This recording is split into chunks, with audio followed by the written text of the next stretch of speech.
click and do like. You can't right click? I think on a Mac, a right click is a, Well, I mean, I can, but control. it's like a difficult. It's tougher, yeah, it's tougher to do the right Somebody click. get a mouse today. Okay, good. So let's get into summary 3 here. I had a few students say they wanted to dig into that a little deeper. And then we'll finish off chapter 10. So here's 101.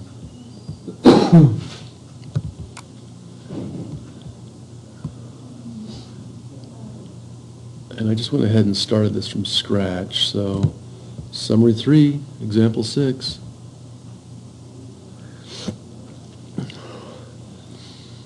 And I'll start from the beginning. And yeah, that's the problem. Too many files going. Brain is full. Logging down. Guys, sorry, one quick second. I gotta shut these down. Otherwise, back online. Yeah. Okay, so I'll just go ahead and start from the beginning. And what I showed last time is for this model, what we're looking for is so your independent variable are the days, and so you can take the 0 day as whenever you take your first data point. 2 days later, 4 days later. If you want to do more, that's fine, but you need 3 points minimum to do any type of interpolation, especially, actually you don't for a linear model, you do for exponential, and you do for polynomial, otherwise it's under constrained, because you can draw an infinite number of circles through 2 points, but you can only draw a single circle or a single exponential or a single polynomial through 3 points. The time variable just needs to be consistent, right? Yeah, and that's right. So and someone's like, oh well, gosh, I took my data 6 hours late. Well, what's that equal? 2.5, because it was 2.5 days. Yeah. Right. So it's flexible. All right. And so N just stands for the number of people, and then C stands for carbon in tons. So what I did was here's 0, here's 2, here's 4, and we went to worldometers. That's that time clock, It's a neat thing. pop clock, right? Mm-hmm. There's a lot of statistics on here. Pop clock. Yeah, population. And so in addition to these two variables, number of people and CO2 emissions, I want you to pick another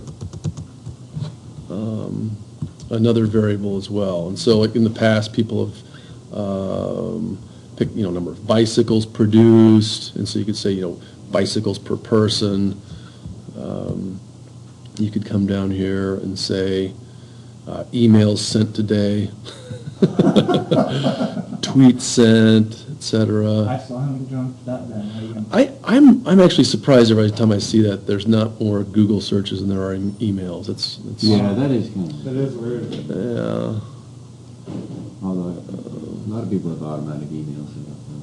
Yeah. Oh, right. It's all the spam that just. Yeah. Money spent on. This is kind of wild too. I know. Yeah. Yeah. This is somewhat ironic. I mean, we are spending hundreds of millions of dollars not to eat food, and meanwhile there are these many people. This is just today. This is like since midnight. But the sad thing is, this isn't just America. This is world. This is global. These And are so I global. mean, like the people that are dying and starving are like third world little Yeah. They're still people. little colored boys. You know what I mean? Like, unfortunately, I'm not trying to be mean or crude or anything, but it's just back to reality.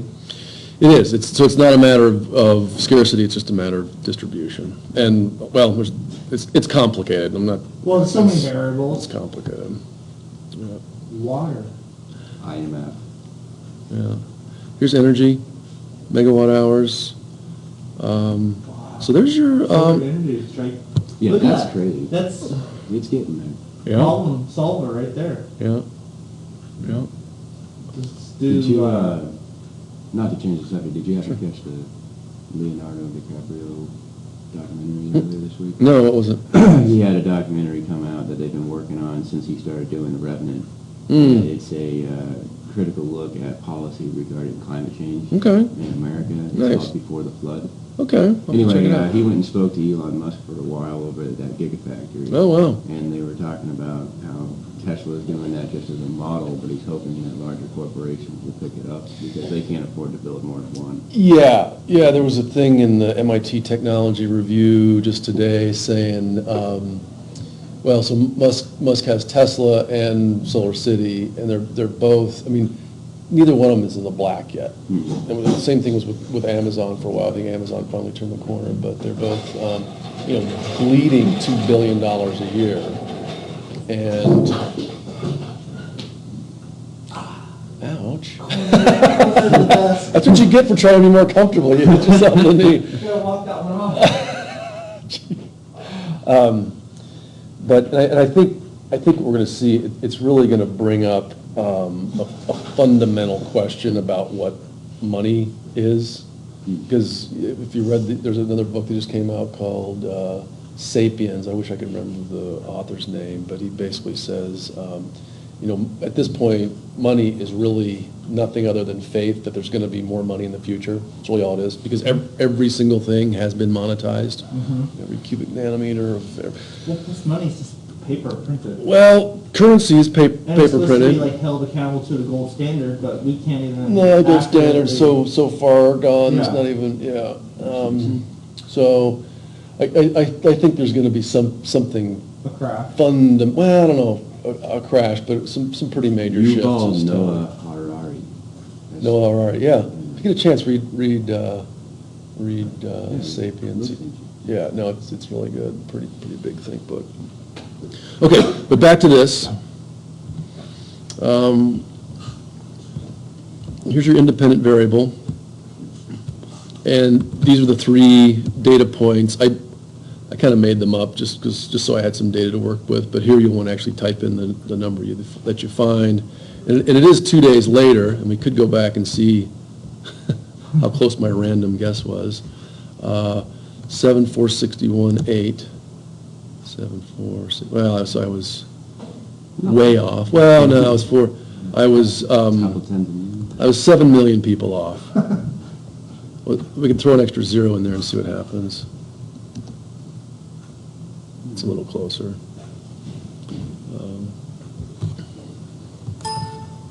Anyway, so at this point, I'm just showing you the mechanics of how to work Excel. I also showed you that you're going to want to plot, and so I'm going to right-click here, Format Data Series. You're going to want to plot the carbon on the secondary axis. You can just toggle these, just because the numbers are different. Here's population at 7 billion. Here's carbon at 31 billion metric tons. And then we added the trend lines. So that's just, again, a right-click, add a trend line. We displayed the equations on the chart. We also went in and formatted. If I right-click, format the trend line.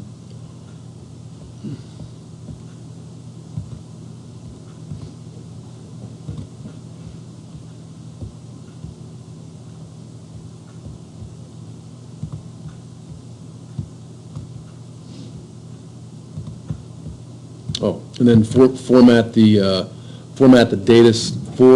trend line label. You need to format the trend line label into a number, so you can see a significant number of digits on there. And so we pulled off M, and we pulled off my M has changed. Why is that?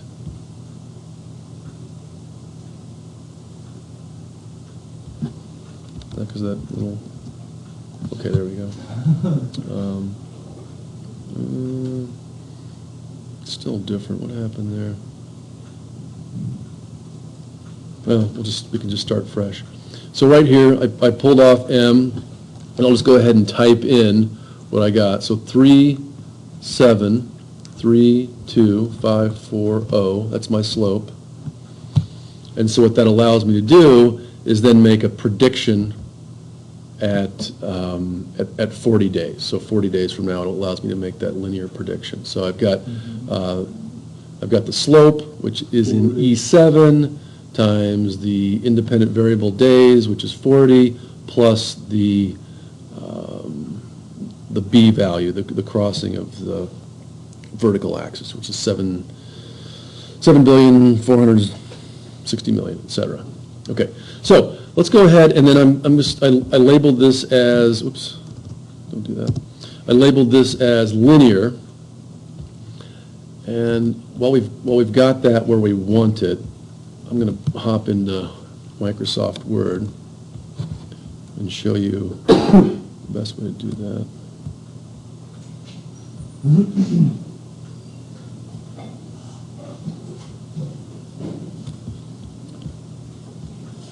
Didn't I also plot?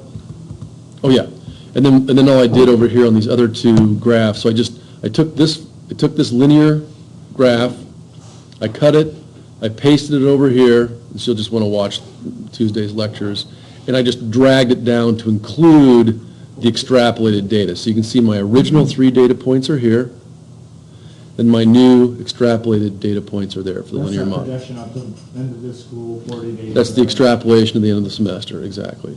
And so from here, this is the figure that I want to put into my summary 3. So I'm going to just copy it.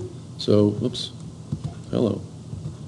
Control C, and now here's the critical part. So summary 3, catchy, title, etc., narrative. And now you want to do this. You want to paste it as a picture. Don't go in and paste it as Microsoft Excel, because it's going to try to allow you to edit in Word. You don't want to edit in Word. You just don't let Word be Word. So put this in. And I made the font large enough. Well, that becomes an issue. Make sure you've got it the way. So if you have an edit to do. Do before pasting. Exactly. So okay, fix that. Clean it up. Try it again. Copy it. Come back. Delete that. Paste. Space special. Picture. Now it looks better. If you want to fancy it up even more, you can stick it into PowerPoint, and maybe put a white box over this, because who cares about the linear? So anyway, that's fine. There's nothing really wrong with that. I'm missing some zeros over there. I guess I might want to clean that up too. There's all kinds of ways for this thing to go weird, wrong. Put that equation down there. Copy. Or maybe I'm not. Maybe it's just off the. It's just off the page. Hang on. Okay, there it is. Yeah. Okay. Now the next thing you should do in here is you can go to References and insert a caption, and automatically Figure 1 comes up. Figure 1, linear extrapolation of population and carbon and CO2. Here's another thing to keep track of. On CO2, it's capital C, capital O, subscript 2. And to get the subscript in Word, I'm going to do a shift left arrow, and then I'm going to do a control equals. So that was shift left arrow to do this. Shift left arrow, shift right arrow to highlight it, and then it's control equals. I'm doing control equals right now to toggle a subscript, and I'm doing control shift plus to toggle the superscript. And it's just handy. And that way you got it. Okay. And now I've got that where I want it, and you can say the linear model is shown in Now we can just do insert, cross-reference, figure. Don't do the entire caption, just do the label and number. Insert, boom. Okay. So the beauty, I can now take this, I can copy the whole thing. I can paste it, 3, 4, 5, 6. I just pasted that whole thing 6 times. The same one? The same one. Okay. And there's, I think if I'm going to save this now. Save as, computer. Mosey, you better be watching. Here's your Excel. I just saw him last night, Hey, too. Mosey, too much baseball. Hey, I watched the whole thing. I watched the whole thing too. I'm sitting right You're here. in here. I'm still These here. Baseballs? What, Pizza the Hut? Where he eats himself?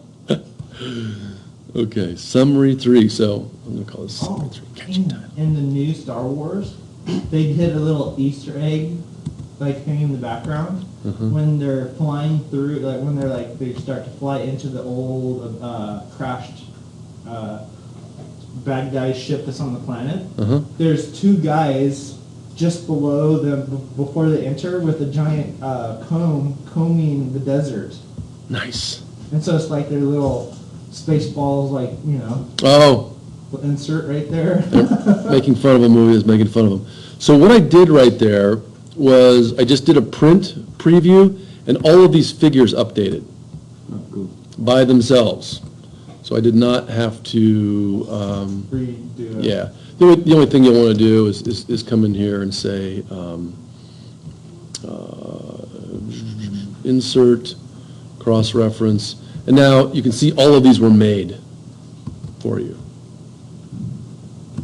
Figure 6. And then, in this case, the quadratic model, and we'll replace it. So you can just come down here into 6 and just replace linear with quadratic.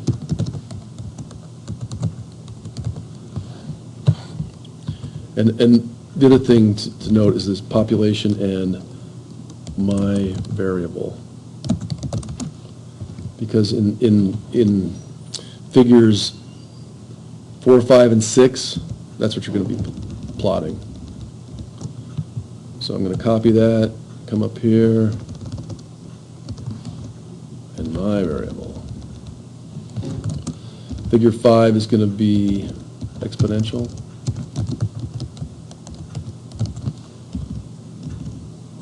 Figure 4 is going to be also linear. Yep. Figure 3 is going to be quadratic.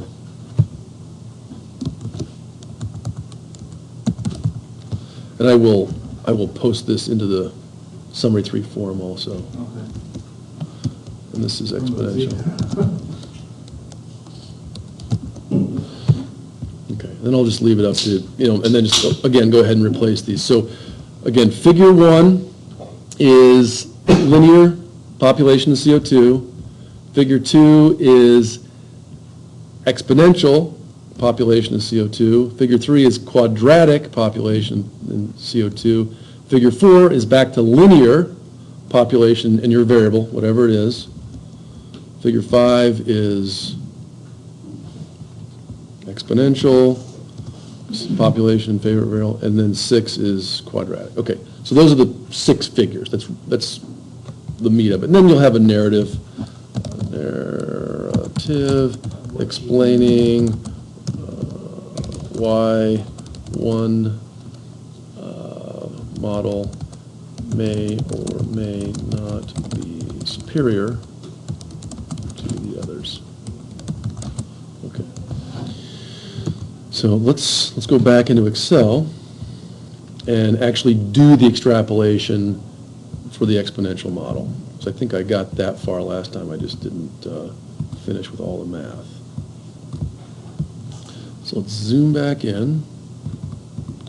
And again, it's the same data. You can see that for my linear, let's put a little box around that. There's my linear. Here's my exponential.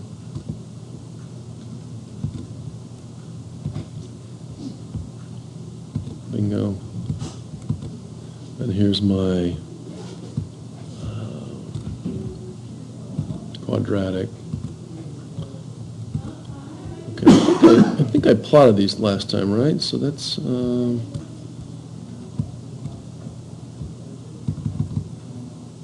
yeah, there's my exponential model. So let's find that, let's find the two variables for the exponential model. So I called them A. In this case, A is 7,461,000. I think I can get it on the same screen here, yeah. 7 billion, 4, 6, 1, 3, 4, 9, 2, 8, 8. And then T, that's the, I'm just calling that the time constant. That's 0.0005. Oh, the exponential? The exponential. Okay. Yeah. I'll do a control 1 on that so I can see the numbers, and I'll get that back out to 4 or 5 significant digits. So there's that. And then let's grab it for, I'll need to format this too. Format, trend line label, decimal places. Let's just take that to 5, see what happens. Okay, that's probably pretty good. I'm going to have to zoom out briefly so I can get the whole thing on the screen, because I don't have enough RAM anymore to remember that many digits. Okay, so 31425169880 for A, and then this is the, and again, we're just looking at the equation for carbon right here, 0.00075. And let's make that have 5 significant digits. That's enough. Okay. Now we'll zoom back in to the cells.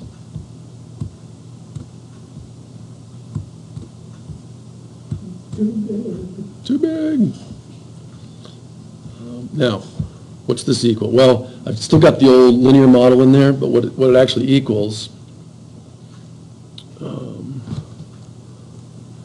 equals this number times EXP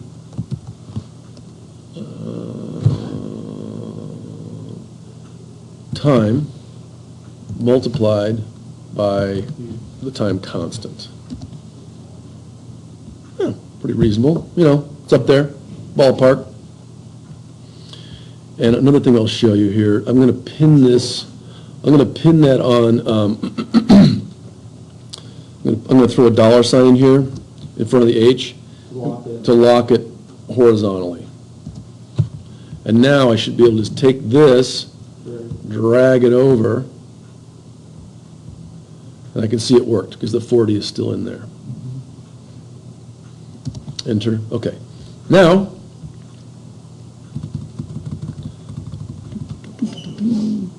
let's see, linear, exponential raw, exponential extrapolation.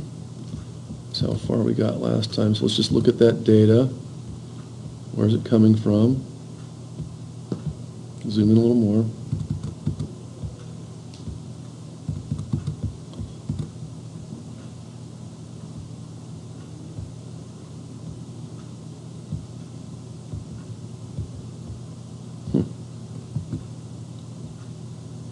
Oh, I keep going on the trend line. That's a problem with the mouse-driven system, is that I'm having trouble clicking on the data. It keeps clicking me on the trend line. Oh. Let me just see. I might have to remove the trend line.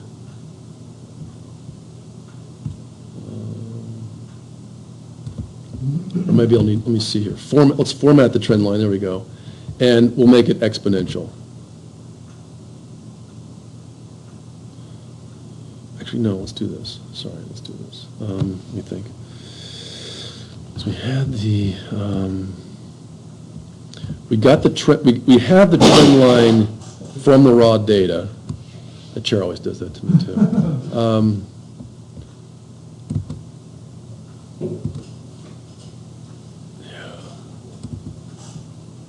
So you got rid of the linear? I just got rid of the trend lines. Okay.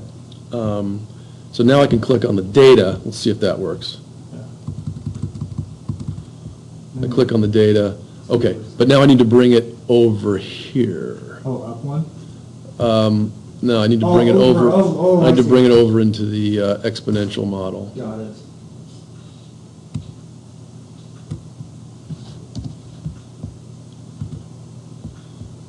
Oh, I see, okay.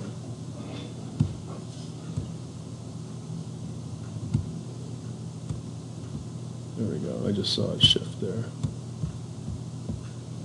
Okay, I'll zoom back in. Change that first three. Yeah. The issue is that I don't see my curve on there anymore. And here's the other struggle. And don't stress about it too much. What you'll notice is that it's very difficult to tell that these trend lines are curved, but they are. I mean, they're the best fit through those lines. So, you know, and here you just gotta trust the math and say these are the numbers that I came up with. There they are. I put them into the model. I plotted them over here. So don't stress too much about exactly what the curve looks like. If you want to just turn that to black, it'd be nice to have that as a consistent color. Format.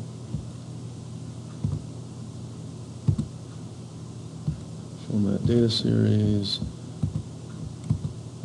Line. Color. Black. Baby puke to black. Okay, so now we've got that guy. Copy it. We'll come back into Word where we copied and pasted. Here's our exponential. Delete that. Home. Paste.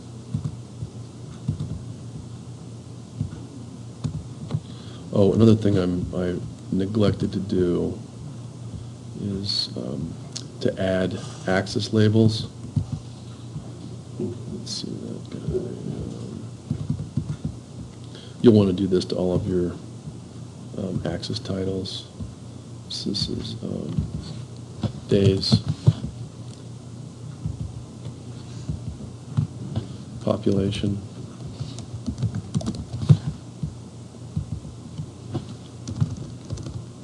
This is CO2 emissions, and this is in metric tons.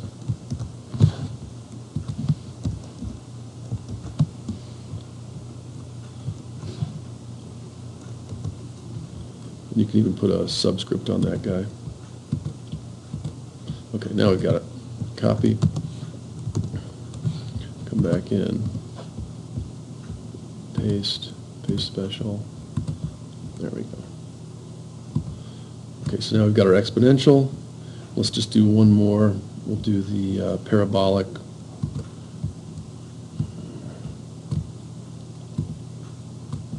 And there is the parabolic equation for, I got to get this guy to be,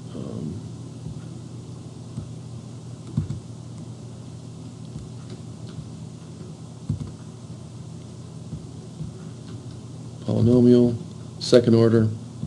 Got that.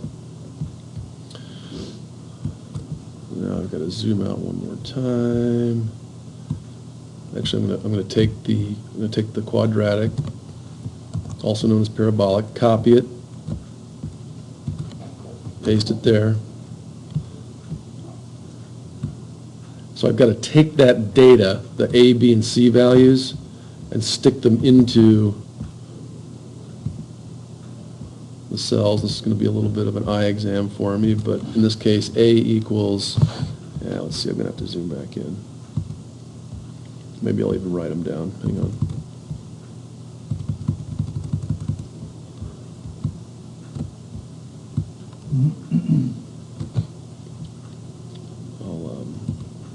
I'll type them out.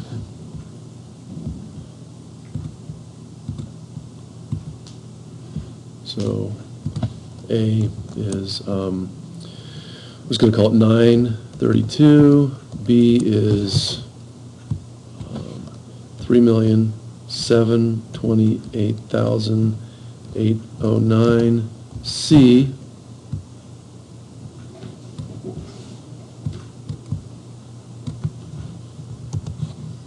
is 7 billion.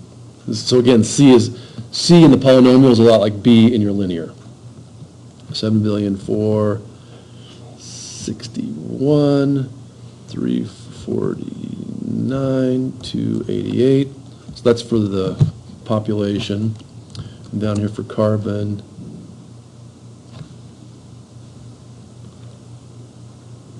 that's interesting. It's a big number.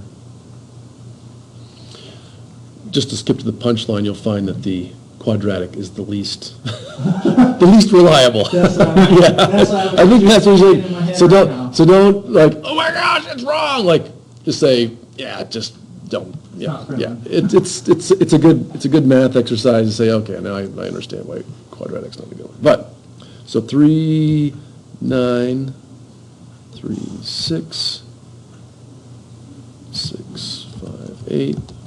B is 7, 8, 4, 1, 8, 8, 5. C is 3, 1, 4, 3, 0, 4, 0, 0, 0, 0, 0. That's a billion, 31 billion. All right, now I've got these to the point where I can fill them into my model. At this point, it's just a matter of being careful with your copy and paste. So I've got my numbers there. I've got my cells here. So A, and I should be able to just copy paste from here. Copy, paste, copy, paste, copy, paste. And just so you know, this is not a vain exercise. Whenever I hold my industry panels, employers say, do your graduates know how to run Microsoft Excel? And once we've gone through this, we can say, yes, they have been sufficiently tortured. Amazing. It Yeah. is a really cool program. Yeah, and we're just scratching the surface here. So in this cell, this equals now equals this times this times this. So remember the equation we're after. Let me just remind you of the equation we're running. The equation is y equals ax squared plus bx plus c, or in this case we're looking at n equals a t squared plus bt plus c. So this is the population, and that's time. And we just found A, we found B, and we found C for both the population and for carbon emissions. Well, Excel found it for us. So that's what we're plugging in now. Okay, so A squared plus B times Y plus C. There we go. And if again, I'm going to lock in that L with the dollar sign. Dollar sign. Now I can drag it over. double click it up here so I can see it. And, well, it goes up a lot. And then, but this is the beauty. Then in 40 days, say, well, how accurate was it? And you'll see that the parabolic is not as accurate as the other two. Not to give too much away, but that's what you're after. And then, so the plot now. Delete that trend line. Delete that trend line. So now this data, we're going to grab that fourth. We're going to grab that fourth data point.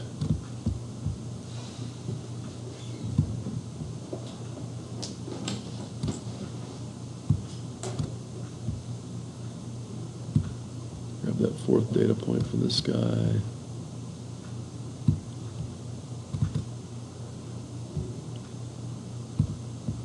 Careful.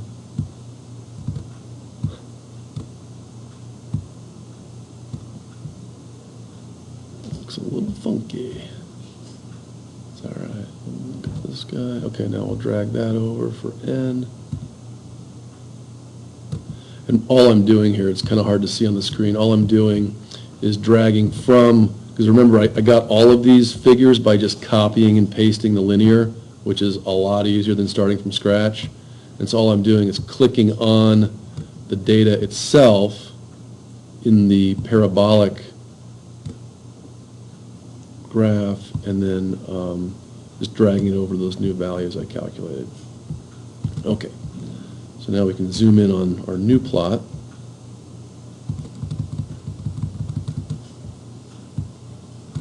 And see the plot.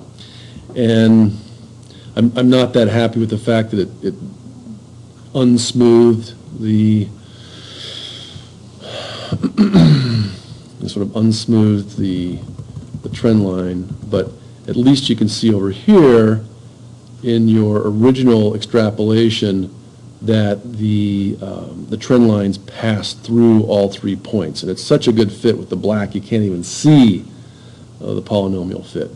So that's pretty much it. I mean that's really the end of how to knock this thing out. So you'll copy it, change that to black, add your axes labels. Actually, add your axes labels at the beginning, so you don't have to keep redoing it. And finally, here's your quadratic. Delete that. Paste special.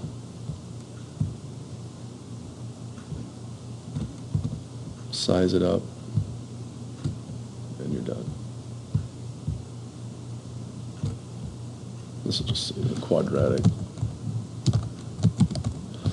model is shown in figure, insert, cross-reference, figure 3. Boom, close. Okay, and then one last thing in Word, I'm going to do Control-Shift+. Actually, Control-Shift-8. And you'll see I've got a paragraph return here, but if I go to the home page and go to paragraph, I will keep this with next, and it'll keep this reference to this figure on the same page. Just a little kind of a cool trick to do. So this is like the money symbol, but it locks it together. Yeah, it keeps it together, keeps it on the same page. Otherwise, you start putting in extra returns and all kinds of weird stuff. So this little paragraph guy is pretty handy, line and page breaks. Cool. Okay, that was a lot. I'm going to take a pause. Actually, it wasn't that bad. And then we'll wrap up chapter 10.